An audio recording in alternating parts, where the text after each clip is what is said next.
बेटा जाया खुशी हुई, पुत्र उत्पन्न हो गया और थाली बजाया करते हैं। राजा लोग तो बैंड बाजे बनाकर बजा बजू का खुशी प्रकट करते हैं, गद्दा गद गद्दा गद सब खुशी मनाते हैं। भाई राजा का लड़का हुआ है, सारे शहर में खूब गाने बजाने होते हैं। और गरीब व्यक्ति का लड़का हो जाता तो अपनी थाली का डंडे मार कर अपनी खुशी प्रकट करा करता था। पड़ोसियों को पता हो जाता है भाई उनके कोई भाई बच्चा होने वाला था तो लड़का हो गया है। परमात्मा कहते हैं कि इन अज्ञानी लोगों ने, ऋषियों ने, महर्षियों ने हमारे को इतना मूर्ख बना रखा था कि जिसका लड़का नहीं है उस व्यक्ति का मोक्ष नहीं। और लड़के की कहाँ आवश्यकता पड़ती है श्राद्ध निकालने में, लड़के की आवश्यकता पड़ती है अंतिम संस्कार करने में। इसलिए पुत्र नहीं है तो उसकी गति नहीं, वो तेरा गजब हो। लेकिन ऐसा नहीं है, ये तो काल का व्यवहार है।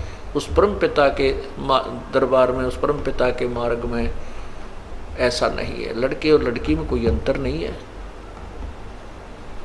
और सभी यहाँ काल की जेल में हैं। हमने यहाँ से मोक्ष करवाना है, उसकी मोक्ष की विधि अलग है। अब जैसे श्री कृष्ण कहते हैं श्राद्ध अवश्य निकालने चाहिए, श्राद्ध निकालने से उसका मोक्ष होता है, नहीं तो उसकी गति नहीं होती। अब श्री कृष्ण जी के सामने सारे यादव मर गए, बेटा वीर, बेटे वीर, पोते भी, पोते भी सारे मर गए और कृष्ण जी भी मर गया। उनकी किसने श्राद्ध निकाले? भाई घर वाले नहीं काट रहे तो उनका श्राद्ध नहीं माना जाता, बेटे बिना श्राद्ध नहीं होता। तो किसने किया फिर उनका? वो तो रह गए मोक्ष के बिना। तो इस प्रकार पुण्यात्माओं ये हमें भ्रमित किया हुआ था। तो अब हम उसी विषय पर चलते हैं। बेटा जाया खुशी हुई, बहुत बजाए थाल, ये तो आना जाना लगा हुआ है ज्यों कीड़ी का नाल। साथी हमारे चले गए, हम भी चालन हारे, कोई कागज में बाकी रह रही, तात लगी है वारे। हमारे साथी चले गए, किसी की पत्नी गई, किसी का भाई गया, मृत्यु होगी और कहते वो चले गए, हम भी चालनहार हैं, हम भी चलने वाले हैं, हमारी कोई कागज में बाकी रह रही है, यानी अभी हमारे सांस शेष रहते हैं। जिस दिन वो पूरे हो गए उसी दिन अपनी भी कड़च हो जाएगी। चलो भाई, इसलिए क्या कहा जाता है, यो सौदा फिर नाही रे संतो, यो सौदा फिर नाही। ये सौदा, ये मानुष जीवन, और इस मनुष्य जीवन के अंदर हमारे को, इस मनुष्य जीवन के अंदर हमारे को तत्व ज्ञान प्राप्ति और पूर्ण संत की प्राप्ति, पूर्ण भगवान का मार्ग मिल गया। और फिर भी हम भक्ति नहीं करते हैं तो हमारे जैसा नालायक नहीं। फिर हम इस काल के जाल में अगर रह गए, इन सुविधाओं को हम सुख मान बैठते हैं तो फिर हमने कुछ नहीं समझा, ना ज्ञान सुना। अब क्या बताते हैं कि ये सौदा फिर ना ही संतो, ये मनुष्य जीवन का प्राप्ति होना बार बार नहीं होता। ये बहुत ही पुण्य कर्मों के संयोग से मानव शरीर मिलता है। और भी ज़्यादा पुण्यकर्मी प्राणी जिनका अब इस समय में जन्म है। अब ये तत्व ज्ञान का प्रचार हो रहा है, इस तत्व ज्ञान का सूर्य उदय हो रहा है। अब इस समय में ये एक भक्ति काल बोलते हैं इसको, भक्ति काल, भक्ति समय, और ये बहुत समय तक चलेगा। अब जिसके जन्म होगा और ये मार्ग जिसको मिल गया उसका मोक्ष निश्चित होगा, यदि वो मर्यादा भंग नहीं करेगा, कानून नहीं तोड़ेगा, मालिक के नियमों को नहीं तोड़ेगा, तो वो पार होगा। तो कहते हैं ये मनुष्य जीवन का मिलना, ये सौदा फिर ना ही संतो, यो सौदा फिर ना ही।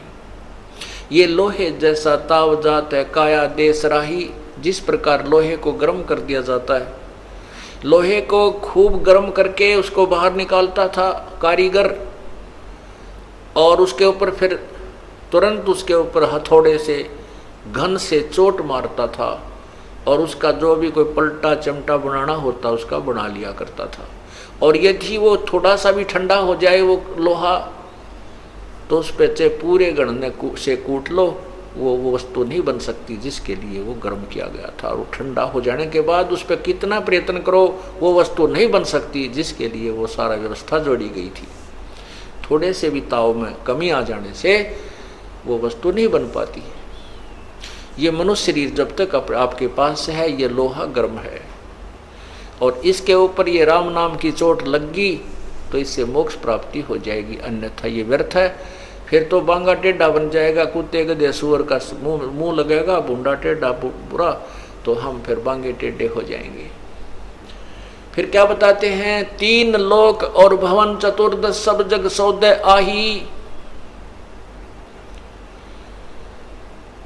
यहां पर जैसे कोई साधना अच्छी करके गया वो स्वर्ग पहुंच गया, महास्वर्ग चला गया ब्रह्मलोक में, और वहां अपने पुण्यों को खा रहा है, वहां पुण्य समाप्त हो जाएंगे फिर वापस आएगा। ये सभी सौदा करके सभी सौदा कर रहे हैं। 3 लोक और भवन चतुर्थ सब जग सौदे आही, और दुगने तिगने किए चौगने किन्हू मूल गवाही।